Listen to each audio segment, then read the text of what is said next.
ప్రతిరోజు కనీసం 2 సార్లు బాగా మరిగించిన సోంపు వాటర్ని త్రాగినట్లయితే ఊబకాయ సమస్యలు దూరం అవుతాయి. ప్రతిరోజు చిన్న ముక్క బెల్లం తింటే రక్తం వృద్ధి చెందటమే కాక జీర్ణశక్తి చక్కగా పెరుగుతుంది. రోజు 2-3 అంజీర పండ్లను తింటే రక్తంలో హిమోగ్లోబిన్ స్థాయిలు పెరుగుతాయి. అలాగే బీట్రూట్ను గ్రేట్ చేసి కూర రూపంలో కానీ, సలాడ్ రూపంలో కానీ లేదా జ్యూస్గా అయినా సరే వారానికి 2 సార్లు తీసుకుంటే మన శరీరానికి కావలసిన రక్తం సమృద్ధిగా లభిస్తుంది.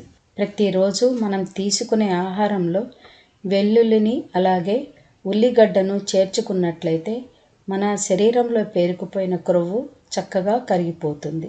ఎండ మూలంగా నీరసము, అలసట ఏర్పడినప్పుడు వెంటనే చెరుకు రసం తీసుకుంటే తక్షణమే మన శరీరానికి కావలసిన